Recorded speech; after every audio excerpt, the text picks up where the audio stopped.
Pernah nggak lo kepikiran, kenapa harga gadget yang spek kayak gitu-gitu aja makin tahun malah makin mahal? Atau kenapa kayak aplikasi TikTok yang isinya hiburan doang mendadak jadi urusan keamanan nasional di Amerika? Banyak yang ngira ini cuma drama politik orang-orang gede di atas sana. Tapi kenyataannya, kita semua lagi ada di tengah tawuran raksasa. Dua negara paling berkuasa di planet ini ada Amerika Serikat dan China. Dan kita, selamat datang di Modern Cold War. Sebuah perang yang nggak butuh peluru, nggak butuh tank atau jet tempur buat ngancurin lawan. Senjata mereka sekarang ada di genggaman tangan kita setiap hari, data, algoritma, dan chip. Efeknya langsung kena ke biaya hidup dan privasi kita. Ini bukan cuma soal berita di TV, ini soal ancaman nyata bagi stabilitas finansial kita semua. Pakar geopolitik dunia yang bernama Ian Bremmer punya istilah yang bikin merinding buat kondisi sekarang, yaitu G0 War. Yang intinya udah nggak ada pemimpin tunggal. Amerika udah nggak sekuat dulu buat ngatur semua orang. Sementara China udah makin berani bikin aturan sendiri. Hasilnya, dunia pecah jadi dua kubu digital. Kita dipaksa milih mau pakai standar barat atau standar Cina. Elon Musk bahkan udah berkali-kali ingetin soal resiko decoupling. Bahasa gampangnya, pecah kongsi ekonomi. Kalau dua raksasa ini beneran putus hubungan total, jalur barang dunia bakal berantakan. Dan data IMF juga nggak main-main. Fragmentasi global ini bisa bikin ekonomi dunia rugi sampai 7% dari PDB global. Itu setara dengan ngilangin ekonomi Jepang dan Jerman sekaligus dari peta bumi. Dan kenapa mereka segila itu buat saling jegal? Karena bahan bakar dunia sekarang udah berubah. Ada salah satu fakta gila yang menarik. Cina sekarang ngeluarin duit jauh lebih banyak buat impor chip daripada buat beli minyak. Chip adalah bensin baru yang jauh lebih berharga. Chip ini adalah otak dari segala hal di era digital kayak sekarang. Siapa yang pegang kendali atas chip yang paling canggih? Dialah yang pegang kendali atas dunia. Pertanyaannya, terus Indonesia gimana? Kita bukan cuma jadi pengamat doang. Menteri Keuangan kita sebelum Ibu Sri Mulyani udah sering ngingetin kalau fragmentasi ini ancaman nyata buat ekonomi kita. Apalagi nikel kita lagi jadi rebutan. Cina investasi gila-gilaan, Amerika mulai memperketat aturan. Kalau kita salah langkah dikit aja, kita yang jadi korban. Jadi ini bukan cuma soal berita di TV, ini soal harga barang di pasar dan privasi kita. Di chapter selanjutnya, kita bakal bahas kenapa benda kecil bernama chip ini bisa bikin dunia nyaris kiamat. Sekarang kita lupain perang dingin zaman dulu yang cuma soal ideologi dan nuklir. Perang dingin modern ini jauh lebih licin. Dulu, Amerika Serikat sama Uni Soviet itu ibarat dua orang yang nggak saling kenal. Mereka punya ekonomi yang terpisah. Dan kalau mereka berantem, kita nggak bakal ngerasa apa-apa. Tapi sekarang, Amerika dan Cina itu ibarat dua raksasa bisnis yang saling sandra. Itulah sebuah konsep yang bernama Chimerika dari sejarawan Harvard yang bernama Niall Ferguson. Ibarat kayak Amerika punya desainnya, Cina punya pabriknya. Amerika butuh Cina buat bikin barang-barang murah supaya inflasi mereka nggak meledak. Dan Cina butuh pasar Amerika supaya pabrik-pabrik mereka nggak tutup dan jutaan orang nggak jadi pengangguran. Mereka ini nggak akur, tapi nggak bisa pisah tanpa bikin ekonomi dunia kiamat. Sekarang senjatanya bukan rudal lagi, tapi ketergantungan. Pengamat lain juga udah ngingetin bahwa di era AI, perang ini jauh lebih ngeri karena serangannya senyap. AI bisa manipulasi apa yang kita lihat di sosial media, atau bahkan ngelumpuhin sistem listrik sebuah negara dalam sekejap, tanpa perlu kirim satu tentara pun ke lapangan. Bayangin chaosnya kayak gimana? Nggak ada ledakan, tapi tiba-tiba satu negara mati lampu dan sistem banknya error semua. Indonesia sekarang tuh jauh lebih beresiko dibandingin tahun 60-an. Dulu kita bisa milih buat netral karena ekonomi kita nggak terlalu nyambung ke mereka. Nah kalau sekarang, begitu rantai pasokan mereka retak, harga barang yang bakal jadi taruhannya. Kesimpulannya, dulu perangnya soal siapa yang benar. Dan kalau sekarang, perangnya soal siapa yang mengendalikan hidup kita. Di titik ini, kita nggak lagi bicara soal politik jauh di sana, tapi soal seberapa mahal harga yang harus kita bayar buat tetap bisa hidup nyaman di era digital.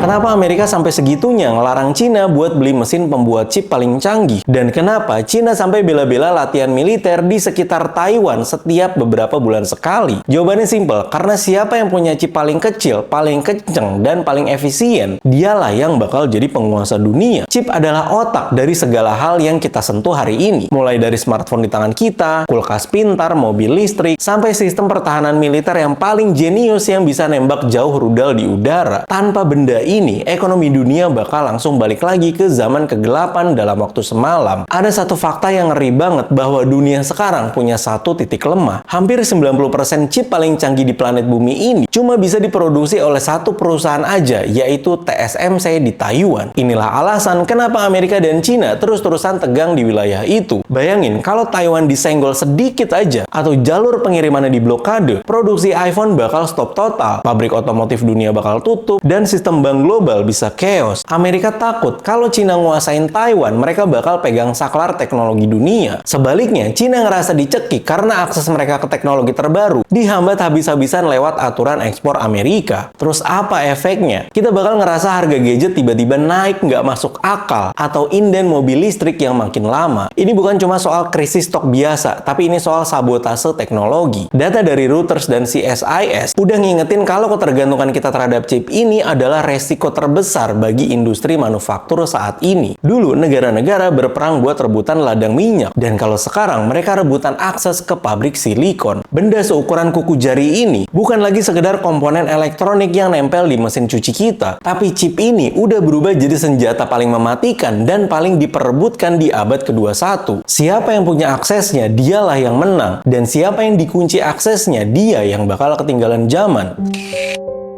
Kalau chip jadi senjata, maka data adalah pelurunya. Pernah penasaran nggak kenapa Amerika yang katanya sangat menjunjung tinggi kebebasan bisnis mendadak alergi sama TikTok? Sampai-sampai pemerintahnya tuh ngasih ultimatum keras. Mereka bilang jual ke perusahaan Amerika atau diblokir total. Jawabannya bukan karena mereka nggak suka konten joget-jogetnya, tapi karena mereka takut sama satu hal, yaitu algoritma. Di era sekarang, siapa yang pegang data, dialah yang pegang kunci buat memahami cara kita berpikir. Nah, Amerika ini khawatir kalau data ratusan juta warganya bisa dipelajari oleh pemerintah Cina lewat ByteDance. Tapi di sisi lain, Cina juga udah lama banget menutup diri. Mereka punya Great Firewall yang bisa bikin raksasa kayak Google, Facebook, sampai X nggak bisa masuk ke sana. Inilah yang disebut para ahli sebagai splinternet atau perpecahan internet dunia. Dulu, internet itu dibayangin bakal jadi satu ruang terbuka yang menyatukan semua orang. Tapi sekarang, internet lagi pecah jadi dua kubu besar. Kubu barat dengan Silicon Valley-nya, dan kubu Cina dengan ekosistemnya sendiri kayak WeChat dan Douyin. Masalahnya, ini bukan cuma soal privasi, tapi soal siapa yang paling jago mempengaruhi pikiran kita lewat layar handphone. Data dari Oxford Internet Institute nunjukin kalau algoritma bisa dipakai buat nyetir opini publik, terutama pas momen-momen penting kayak pemilu. Bayangin aja, kalau sebuah negara bisa ngatur apa yang kita lihat di FYP kita setiap hari, mereka bisa pelan-pelan mengubah cara kita memandang sebuah isu tanpa kita sadarin sama sekali. Terus apa dampaknya ke kita? Privasi digital kita sekarang ini jadi komoditas perang. Setiap like, setiap share, dan setiap durasi kita nonton video itu adalah data intelijen yang berharga. Di perang ini, medan tempurnya bukan lagi di tanah atau di laut, tapi di dalam algoritma yang nentuin apa yang kita lihat setiap hari di layar handphone kita. Di chapter terakhir, kita bakal bahas gimana caranya kita bisa bertahan dan bahkan ambil untung di tengah kepungan dua raksasa ini.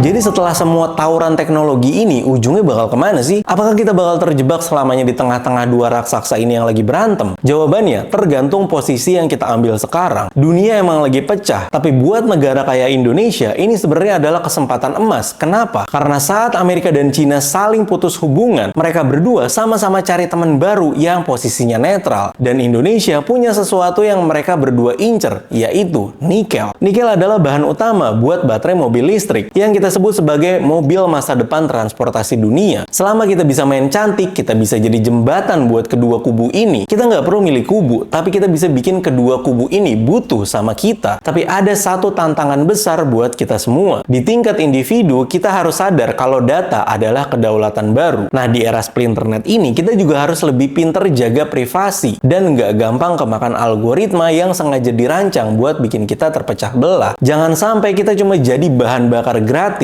buat mesin perang digital mereka. Terus gimana cara kita bertahan? Caranya adalah berhenti cuma jadi pasar. Selama kita cuma jago scroll sosial media, cuma hobi beli gadget impor tanpa peduliin kedaulatan data, informasi kita bakal terus disedot keluar. Di era Cold War modern, negara yang cuma pasrah jadi konsumen akan selamanya jadi pion. Nah, pilihan sekarang ada di tangan kita. Mau tetap jadi penonton sambil nunggu barang makin mahal, atau mulai sadar dan ambil peran di perubahan besar ini? Gimana menurut kalian? Terima kasih sudah menonton. Semoga video ini bermanfaat.